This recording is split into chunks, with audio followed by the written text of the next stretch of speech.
everybody. Good evening. I hope you all had a great day. And the ones joining from the other side of the world, good morning, everybody. So today we have Jim Smith, and I'd like to introduce him. A quick introduction, because I think that'll be a good way of starting it off. So Jim Smith is a global executive coach, international speaker, author, and he has also been in the corporate world for 20 plus years. He has been in the roles like sales, marketing, finance, operations, and HR. Is there anything that's missing here, Jim? But great. Yeah, I speak many corporate languages. So Jim holds an MBA in organizational behavior and a BSBA in management and finance. He holds multiple coaching certifications, including PCC, NCOC, BCC, NCTC, NBCHWC, and many more. So for the ones who want to know the full forms, please connect me separately. He's been a mentor coach and sorry, and also a founder and past president of ICF Cleveland chapter. And today he's here for our ontology program that we are as well launching in the month of November. So here's a small understanding of what ontology is. Over to you, Jim. okay. So how many of you, show of hands for those of you on camera, how many of you are interested in enrolling in the Introduction to Ontology program that they've been sending you? Okay. All right. So one or two, and maybe by the end, a few more of you will be interested. Of course, this is both a webinar and a marketing activity, right? We're trying to tempt you into going, ooh, I want to know more about this. So my goal in the next portion of this hour is to introduce you to what is ontology as a way of seeing the world, and in what ways might you bring that into coaching, and how does it impact coaching? So this is a taster, if you will. So we'll go from there. At this point, you could probably put me on spotlight for a minute, and then we'll come back into general conversation a little bit later. So I want to start off by let's define the word ontology. So for those of you who have ever studied any science, you know that ology from the Greek means the study of. So biology is the study of life, biosphere. Anthropology is the study of human cultures, and so on. So ontology is the study of the human operating system, basically. One of the metaphors that I like to put out there around ontology is that if you own a computer, you know that the computer has an operating system, and some work better than others, and sometimes the operating system works, and sometimes it doesn't, and sometimes it has glitches, but the operating system is always there in the background, running everything else that you open. Every app you open sits on top of the core operating system for that computer. Well, in much the same way, we have an operating system, kind of the way we are in the world.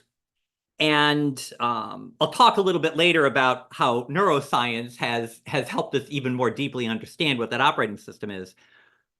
And so ontology is the study of this human being, or us as human beings.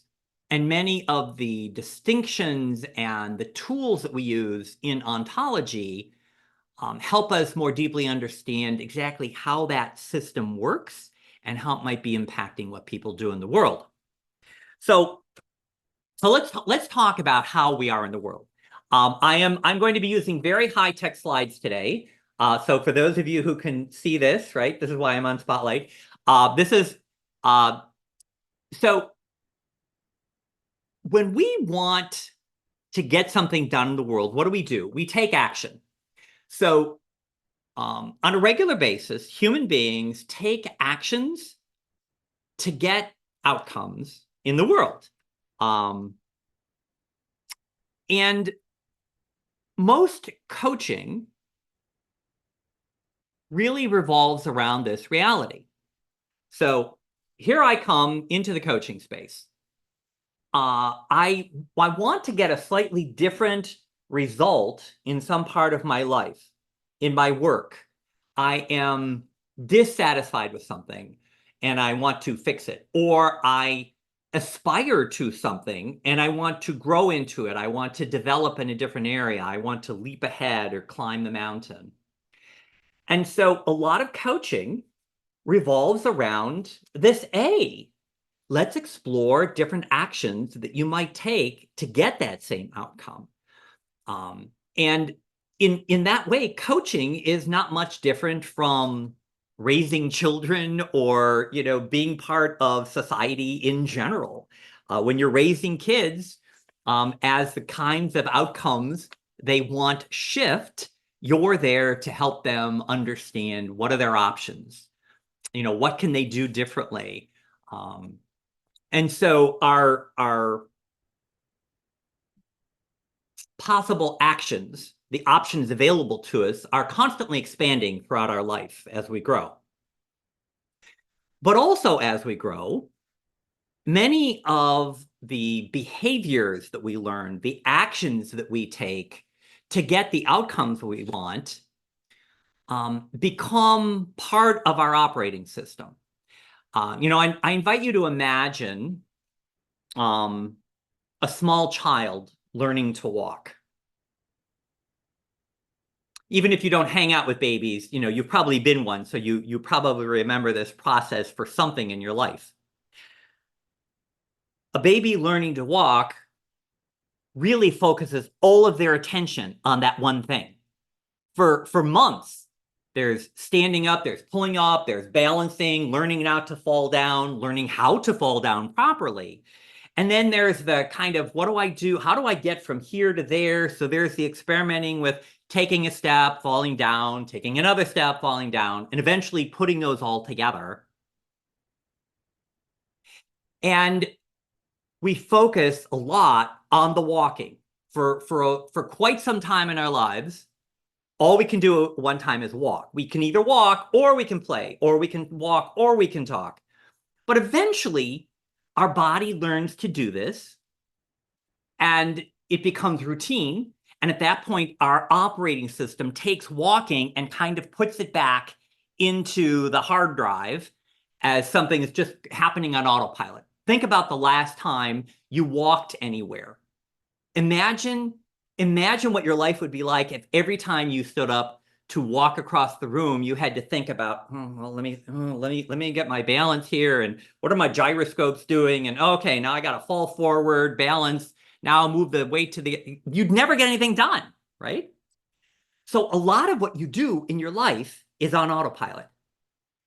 Eating, sleeping, brushing your teeth, walking. There's so many things that are just done automatically, and those things become invisible to us.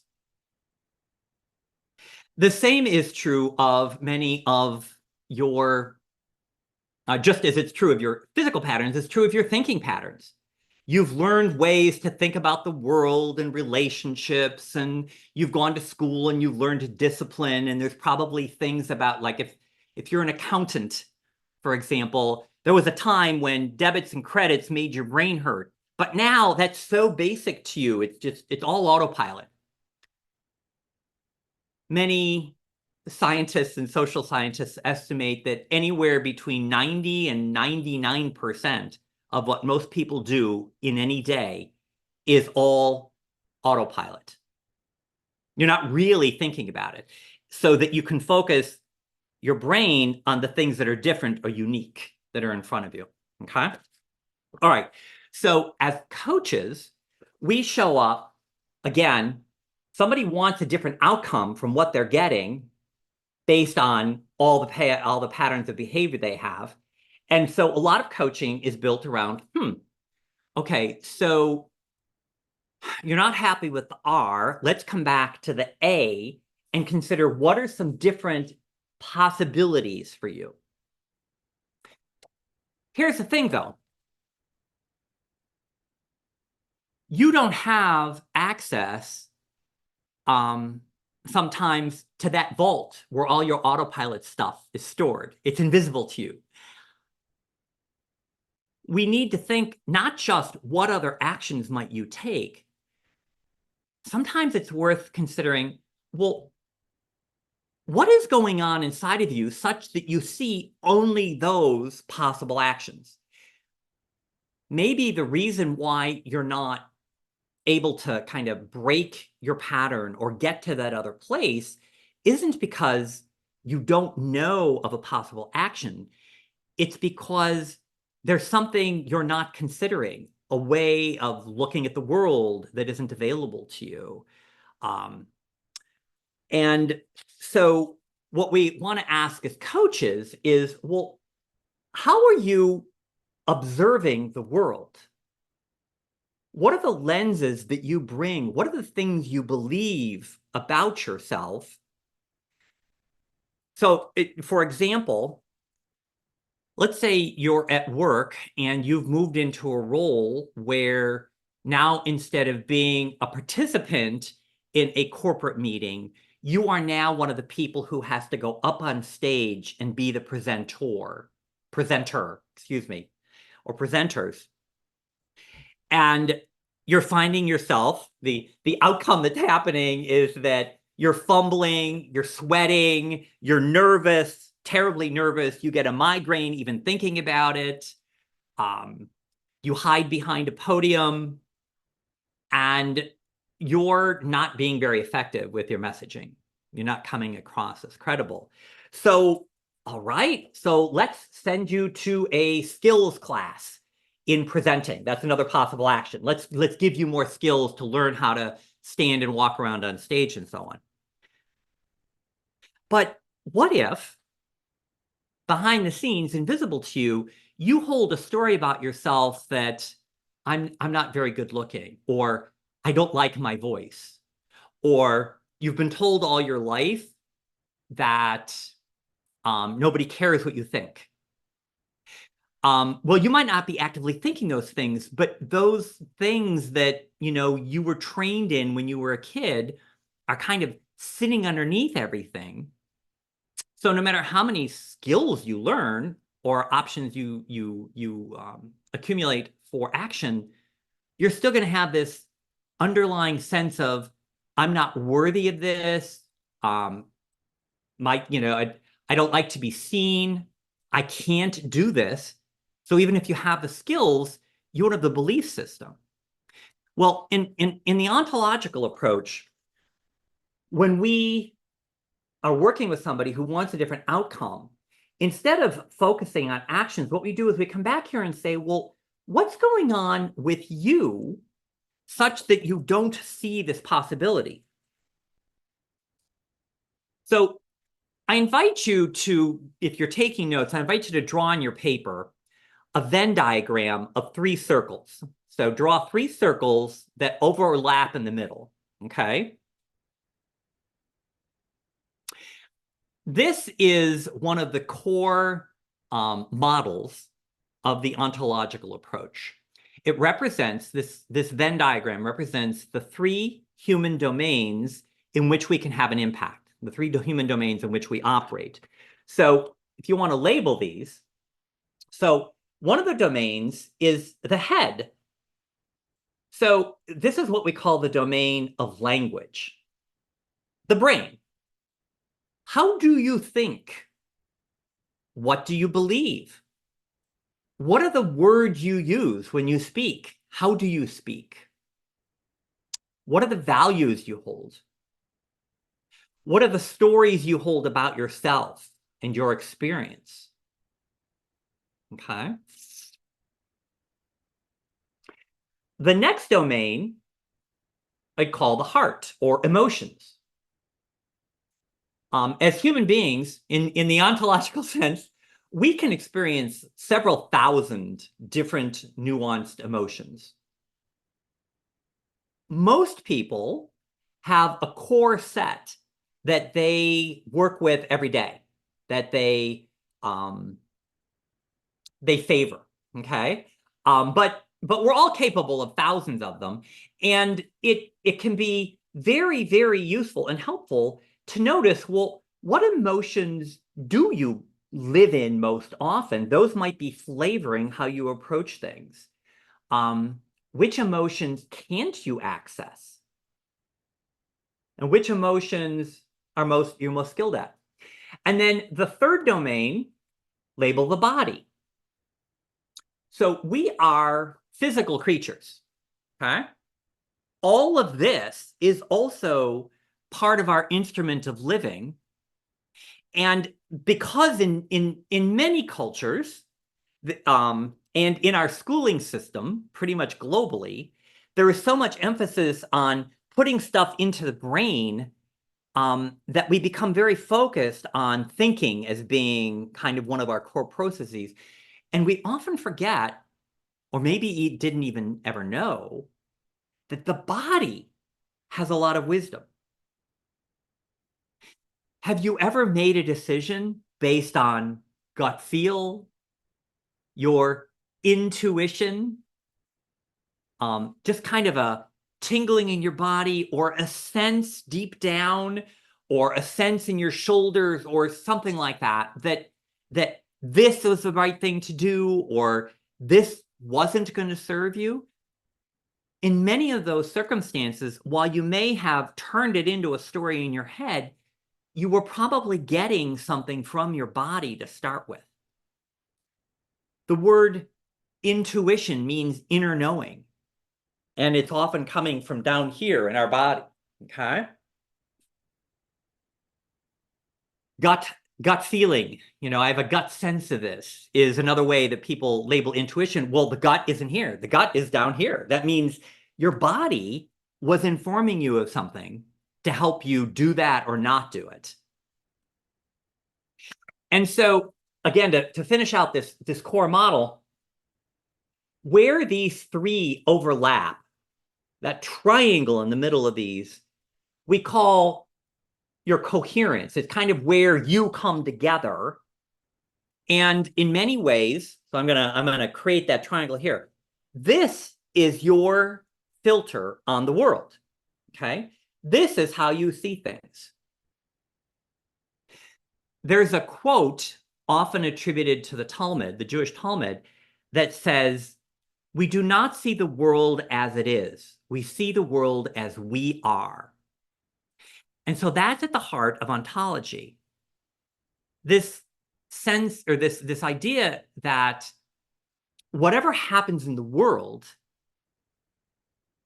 is happening. It's neutral, it's a phenomenon, it's a thing. We put our filter on it and tell ourselves a story, which creates a reaction, and that's a lot of what drives us into action. Now, I want to pause for a minute. This is the core of ontology, and I think it's important to make sure that this is landing with you. So I'm gonna look over to chat here. If I want to offer a space for people to ask a question or two. I'll be watching the chat, or you can raise your hand. Just use the reaction button at the bottom to raise your hand. A reaction, a question that you have about this base idea.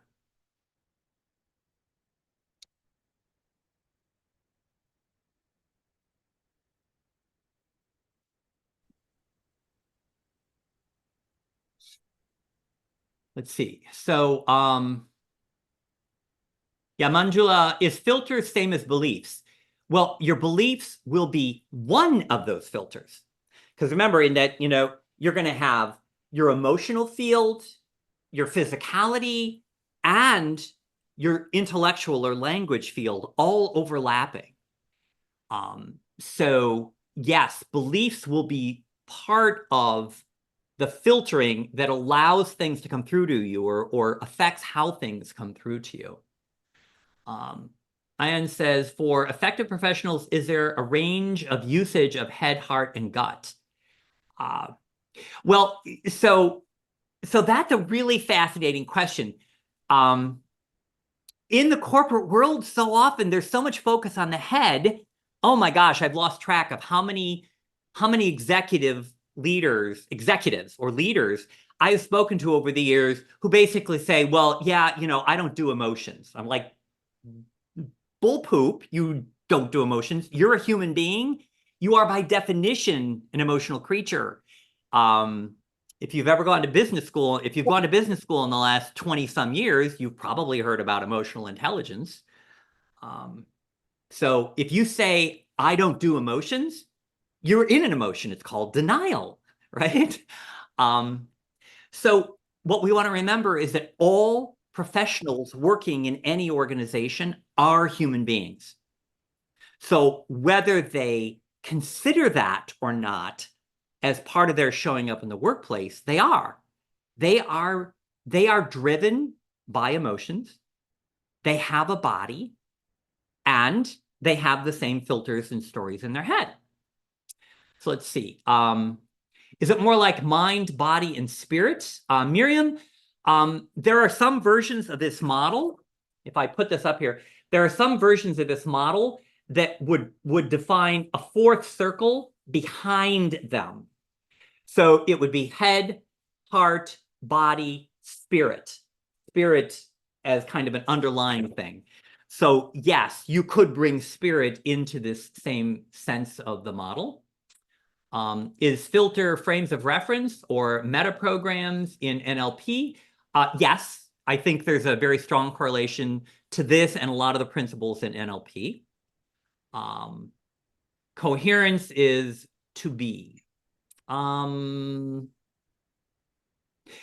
Coherence isn't quite to be. It's what gets through your filter ends up as your being. And we'll detail this a little bit more. What's the relationship between ontology and NLP? Ontology and NLP are two different approaches to understanding how the human operating system works. My experience of NLP is that it tends to focus more on the brain, neuro-linguistic programming. So you can hear hear in that language that NLP focuses more on this domain.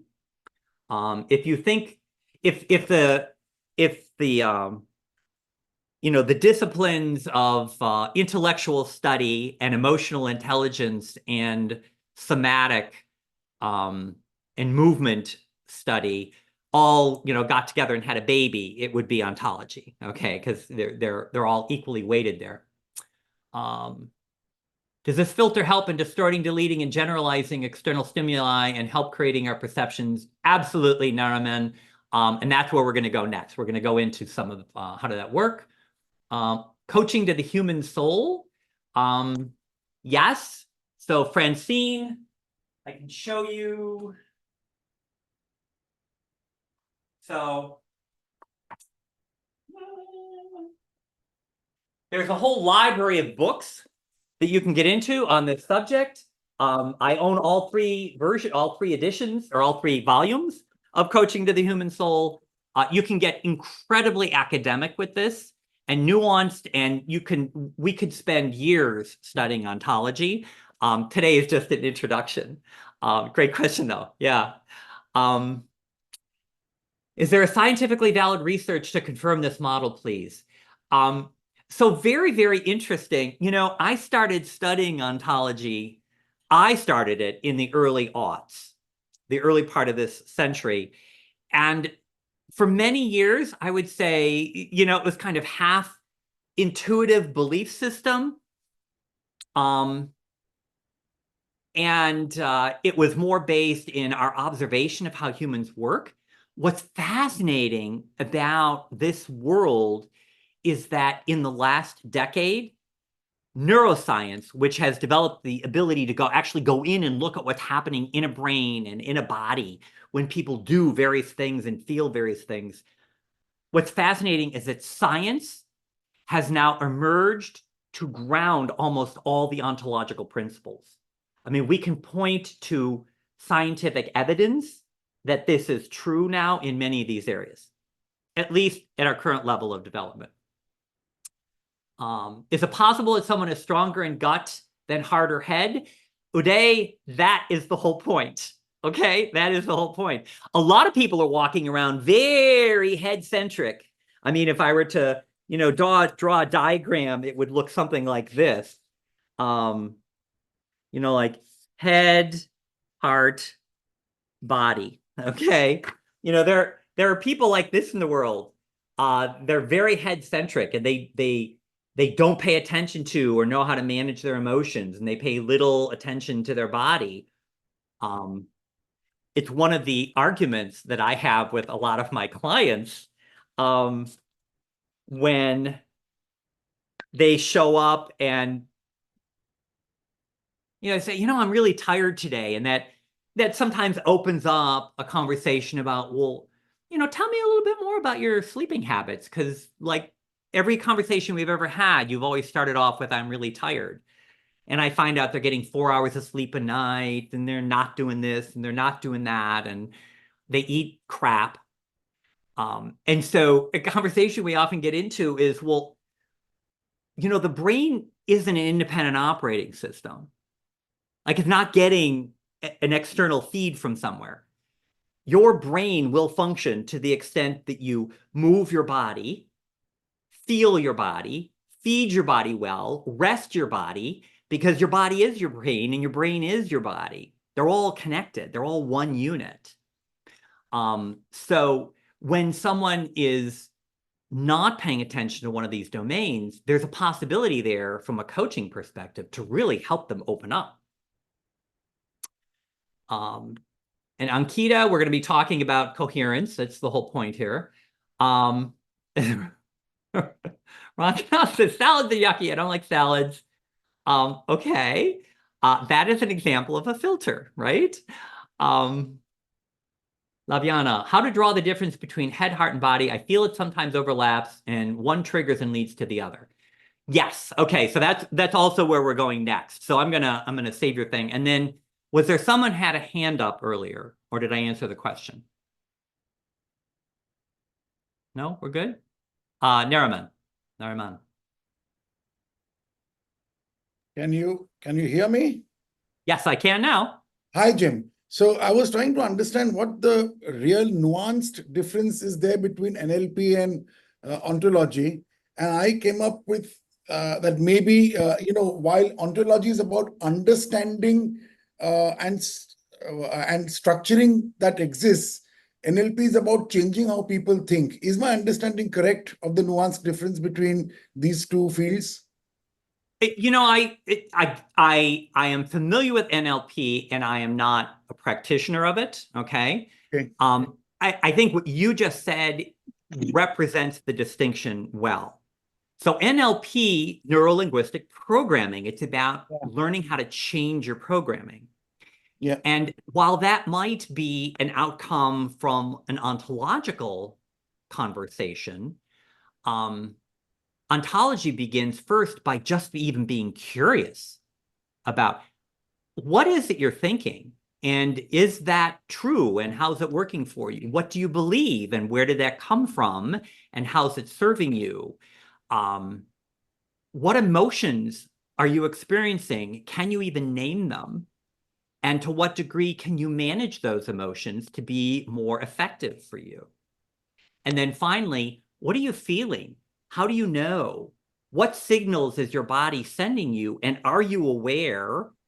Do you even notice that you're breathing or how you're breathing? Because all three of those things are very connected. So ontology gets curious about what is happening, and then helping you tease it apart and learn to manage each of those things differently. Yeah. Thanks, Jim. Yeah. So maybe ontology is one layer deeper than NLP, or maybe it precedes NLP. I have worked with many people who had their basic coach training in NLP and came into an ontological program, and they feel like Yeah. they've expanded in those other areas. Yeah. Thank you. Yeah. And Vichy, you have a question. Yeah, I do have. Thanks, Jim, for this. Jim, long time back, I did a bit of reading of phenomenology. I had a course to take in a university, and I had read a bit of that Heidegger, Husserl, and all those people, right? And they talk about how do we process the lived experience per se, phenomenology, right? Like, how does this kind of overlap into phenomenology per se, ontology? I know that's just like a one-liner. It is like about being, right? The ontology is all about being. Yeah. How does it overlap? Well, so so first let's for everybody else, phenomenology, right? It's the study of phenomenon, of things that happen in the world and how we dance with that. Phenomenology would be basically a subset of ontology, because ontology within the ontological sphere, well, you know what? Rather than trying to explain this, let's do a little experiment. Okay, let's do a little experiment. So, okay, I'm going to pull this up. So, in a second, I'm gonna put something up on the screen here, and I want you to take about 10-15 seconds and just write down everything that comes up for you when you see this card. Okay, when you see this card, this idea, just take 15 seconds and write down everything that comes up for you. Okay, all right. So here's the card.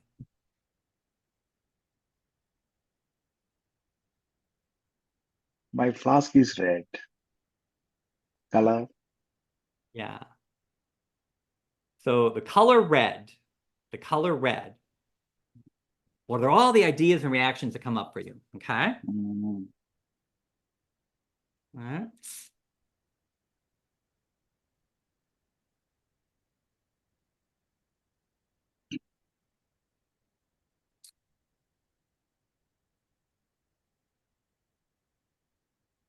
Okay. So, like I said, this is just a quick little thought experiment here. So I invite you all, if you don't have chat open, to take a look right now. Look at the different ideas that came up, and obviously, if you wrote them down in front of you, you've got the same thing.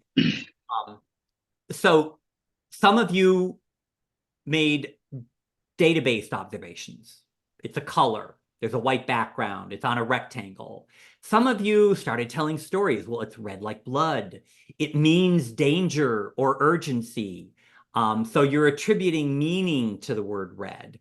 The type of pen used, the fact that it's written bold, caution, luminous, chilies. Okay, so we've got food here. There's an assessment of how it looks: vibrant, beautiful, red, white, bold, edgy, capital. There's other, again, more data: my hand, my finger, the paper, communist, love, furious, blush, danger, passion. Gosh, look at strawberry flavored. Oh my gosh, now I have a taste in my mouth too, from a word written on a piece of paper. Look at all that. So this is just a quick example of how. So I'm tying it back to the question: phenomenology. The phenomenon here is red marker, at least a color we've all agreed to call red marker on a white piece of paper. That's all it is. Okay? It's not saying anything else. It's the color red. It's just neutral. But from all the things we're carrying around with us, some of us are immediately creating stories around it. Okay? We're giving it meaning. We're tying it to emotional responses, passion as well as danger, fear. Some of us are very focused, and some of us are broader in our observation. Some of us chose one observation. Some of us had 10. Some of us are making the connection to other things already. Like Ankita says, my journal is red, my pen. And other people are making assessments about whether it's well written and, the fact that it's beautiful. And all of those are examples of how one thing, one phenomenon can show up very differently in the world. And when we look at just about anything in the world and tell ourselves a story about it, we often believe that we're experiencing reality. But in fact, we're experiencing our version of reality based on the stories we're telling ourselves about that phenomenon. Right? For those of you in, say India or the United States, specifically because I know we've got a lot of politics going on in those two countries right now, think about how often you see this concept represented around you every day. There's a phenomenon, a person speaks, an event happens, it's a thing. And you've got millions of people who look at it and come up with a million different stories about it's gonna destroy the world, it's gonna save the world, it's a good thing, it's a bad thing. Some people feel spurred to action. Some people want to go back into their homes and nail boards over the doors, keep the world out. So at the heart of ontology is this idea that literally everything that happens in the world is neutral. We look at it through our filters, and our experience of the world and the actions that are available to us are based on our interpretation of that neutral event. You with me? Okay. So let's take this model now and move it back. Jill, 1 second. You said everything which happens is neutral. You mean a war is also neutral? When you take this all the way down to the root, yes. Okay? Because think about what makes war good or bad. And I'm not personally saying that war is a good thing. I personally think it's a horrific thing. And think about some of the wars happening in the world right now. You have people on opposite sides, each of whom is assessing it's good, and who are also, and then the opposite side is saying it's bad for this reason. So think about all the filters you're pulling up to offer an assessment or an interpretation of bad. Your moral principles, your core values, maybe some cultural norms that you've picked up along the way. Where you live and what causes you believe in have a huge impact on how you see that war, whether it's justified to advance a good cause, whether it's a persecution, whether it's so does that make sense? So what I would like to see it as neutral is not indifferent. It is like white light. It's a combination of all the lights. I am more of holistically being in it, not going into any fair, thing of the light. It is not being indifferent. Indifferent is different. Correct. Right? Yes. It's being holistic. Thank you. Indifference, in fact, would be a choice, right? Based on a phenomenon. Because there are some people who, some people when they see a fire, they run toward it to save. There are people who run away from it, and then there are people who just keep walking on by. And all of those are different interpretations of the fire. So yes, it's neutral in that it has no meaning in and of itself until we all start creating our experience of it. And so as an ontological coach, when someone shows up and says to me, my boss is difficult, or I have a difficult child, or my mom is cruel. All of these are stories. And so as an ontological coach, I mean, a coach in general might help that person come up with a different strategy for communicating with that difficult person, whoever they are. As an ontological coach, I'm first deeply curious. So what's going on here? So what are the stories you're telling yourself about this person? And what are the beliefs you have about your individual power or your worth in this situation? What do you believe you can or can't do, or can or can't say? Right? Yeah. If it's in the workplace, it might be also like exploring somebody's beliefs about power. Well, my boss does this to me. Okay. So objectively, you believe that what they're doing is inappropriate. So I'm curious as to what are the beliefs that you're holding such that you don't think that you can have a conversation with them or with anybody about what's happening? What are the, so does that make sense? Yeah, I'm getting it metaphorically in another way also. The neutral is just energy, Yes. potential energy. The other expression is the kinetic energy in various ways, electricity, motion, whatever, whichever Yeah. I choose to see and look at. Just Yeah, metaphorically getting it that way.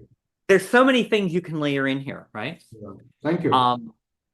Let's see, a couple of other things. Does this mean all events are neutral? We just talked about that. I guess it depends on who's being asked. Maybe for the oppressed people who want justice and freedom, they find this as their only option. For them, maybe it's good, right? And that's exactly what I mean by how you assess something as good or bad. And one of my other favorite quotes, it feels very ontological, is from Shakespeare. Hamlet, Act 2, Scene 2. You probably all know this one. There is nothing good or bad, but thinking makes it so. Right? That's at the heart of this. There's nothing good or bad until you place an interpretation around it, have a reaction to it, and then drive yourself into some kind of a behavior. So basically, it's the lived experience of us humans, right? Like I said, the human operating system. So let's move forward now. So we take this model then, and we lay it over top of the observer leads to the action, leads to the results. So again, in an ontological frame, if I'm having a conversation with someone as a coach, well, certainly it's possible to focus here and maybe just spend our time looking at possible alternate actions. We want to keep in mind that the list of possible other actions is limited based on the perspective of the coach and the perspective of the client, the coachee. So as an ontological, through the ontological approach, we want to more often come back here and say, well, what's going on with this observer of the world? What are they seeing through their filter? And as the coach in this circumstance, I am kind of out here as an observer of this observer. So I'm curious about, who are you, dear client, as an observer of the world? What are the emotions you're holding? What might be moving you forward or stopping you? What are the stories you hold? What are your beliefs? And what do I see in your body as well? Let me invite you into another exercise. So for this one, I'm going to invite you into your body.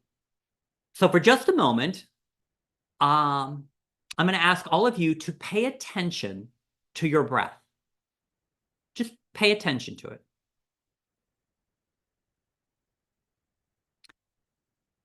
Notice where it's going. Where does your breath go when it goes into your body? How fast or slow is your breathing? Are you breathing through your nose or your mouth? Is your breathing even or ragged? Many of you may have noticed when you when you first started paying attention, you may have noticed that your breathing got deeper simply because you were paying attention to it. So this is another aspect of ontology and phenomenology and cosmology. There's a lot of ologies here, that observing a thing or a thing is changed by being observed, right? The observing a thing causes a thing to change. So also foundational to ontology is that when we get curious about something we haven't paid attention to, we can impact that phenomenon simply by paying attention to it. Questions come up. So if I were working with you, let's say, let me throw out a common request in the area that I live. So I'm mostly a corporate coach. I mean, at heart, all coaching is personal coaching when you're an ontological coach. But let's say I'm working with somebody who's in a leadership role. And a very common idea, concept that people often want to work with in those kinds of settings is presence, executive presence, leadership presence, gravitas, confidence, the ability to be on stage. You know, those are all very interrelated concepts. And so I will observe them and see what's happening in them. And then I often begin with where I just did with you. So let me ask you, where is your breath going when you breathe? And the reason I ask this question is because breath is one of those things that affects, it's something we do that affects everything, right?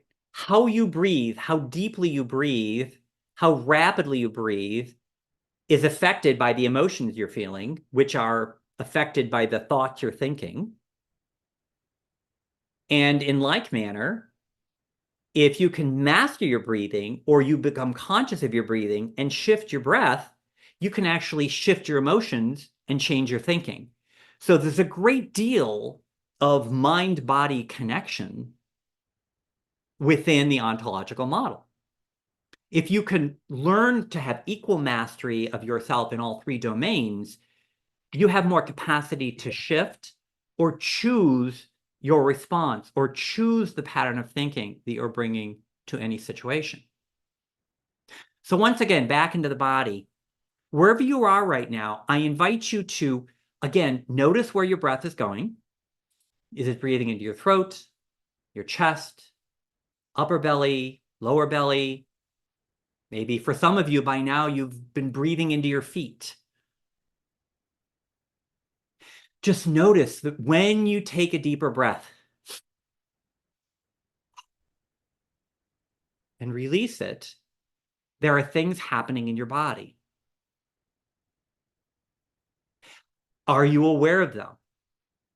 And if you're aware of them, what meaning do you make of them?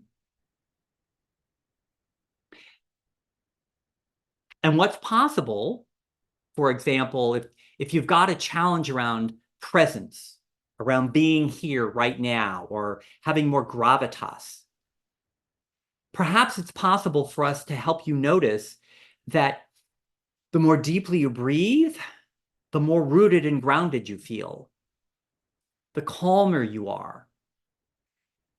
Maybe the heavier the lower half of your body feels. And now suddenly you've got access to gravity, gravitas, the sense of being there.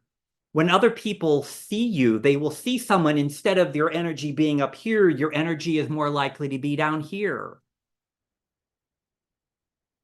Suddenly you might have access to a presence such that when you speak, people pay attention instead of waiting for you to leave the room because you're making things more frantic. So this is just an example of the way one might use body and breath, and eventually moving into, helping people make a connection to emotions, learning how to access more emotions by actually putting them on, or change thinking by being aware of the thinking that they have and then asking, well, is this working for me? Like, what's a different way I could look at this?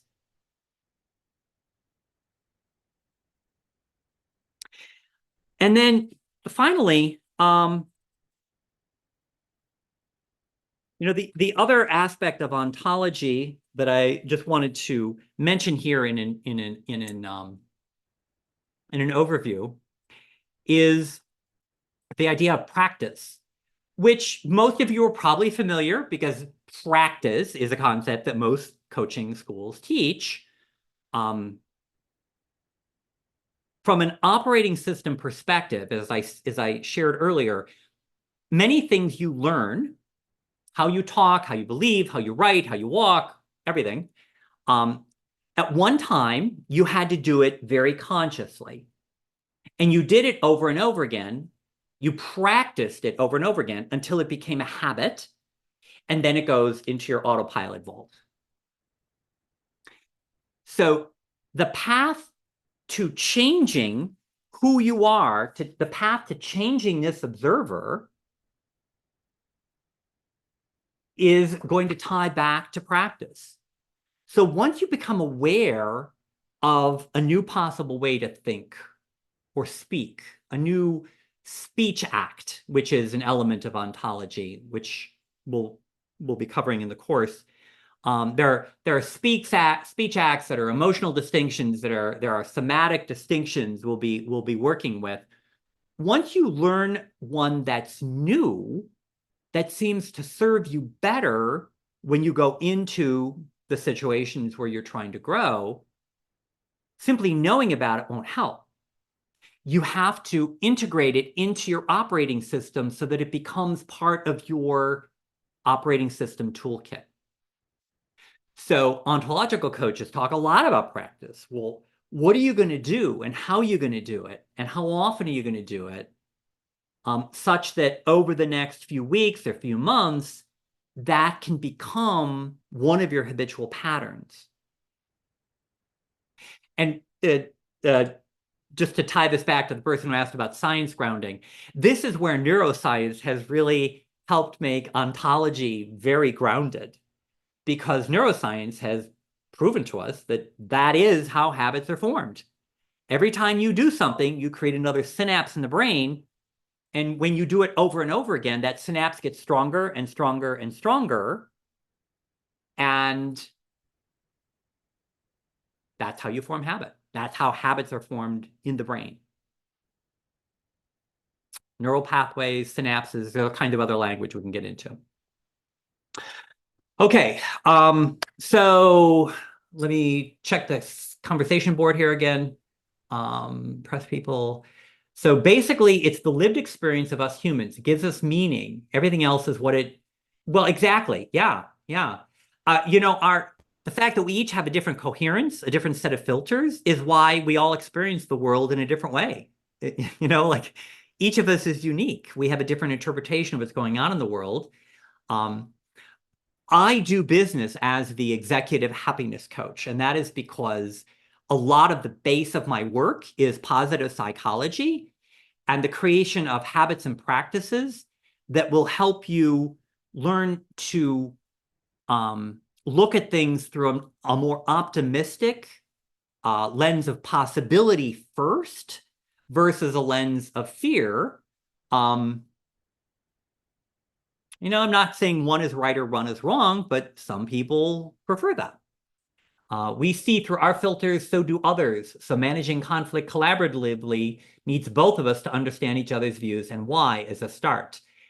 And right, that's exactly, yes. One of the issues in the world, I think, is that, people have a certain view of things, and social media and online platforms and so on allow us to ignore the people around us who might be different from us and instead find only the people who are micro-focused on the exact same interpretation of things as us. And so it makes it easier for groups at the fringes of societies to believe that they have the true interpretation of reality, because they're being with people all the time who think the same way, believe the same way, react the same way. And we can get deluded into thinking, oh, well, that's what reality is. That's not. Reality is neutral. Observation changes the state, et cetera, et cetera. Okay. Yeah. Okay. So this was an opportunity to have a little taste of the concept of ontology. I think I have time for one more question, Rahul, and then we'll see if there's anything else. Yeah, hi, Jim. Thank you so much. I just had a question in the coaching conversation when we actually kind of probe or help the coachee to arrive at their own solutions. Now, when the coachee carries, if their O and A are limited, how would they generate some options to solve their problems holistically? Because they would be still looking at it from the same lenses. Right, right. So how does it benefit the coachee with this model? Well, I'll be frank. I don't necessarily teach even this much about the model to my clients.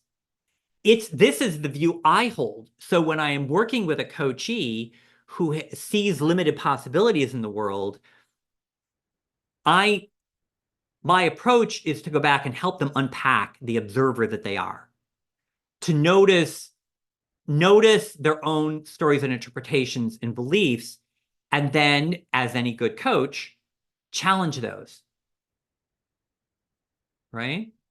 Maybe help them notice something that they're thinking or believing, or a way that they're, there's a concept in ontology called master assessment. And the master assessment is very often kind of the core belief we have about ourselves, like, I'm not worthy. I'm not enough. Or I am enough. Our foundational beliefs about ourselves often frame how we see ourselves moving in the world. And as an ontological coach, if I can help someone notice kind of the core messaging loop that is running in their brain and in their heart all the time, it doesn't necessarily make it go away, but it gives them the possibility of choosing differently rather than always being driven by that tape that was probably laid down by somebody on them when they were kids. And this is not therapy. It's not about going back and changing the past. It's about noticing, okay, this is something you believe. Do you want to continue to believe it? And then working to help them form a different mood or emotion or thought process to shift out of that. So I know that there are more questions and there are more comments here, and it's the end of our hour. So unfortunately, we're going to have to wrap this up, and I'm going to turn this back over to my host. Wherever you went. There you are. Okay. Hello. Oh my God. Jim, can I just take this chance and say you are amazing, because the things, That's an assessment. That's an assessment. Okay, right? But yes, thank you so much, Jim, because I think it was one of the best webinars we have had, and such an interesting topic, and you made it just perfectly for all of us to be glued to our screen today. So thank you so much.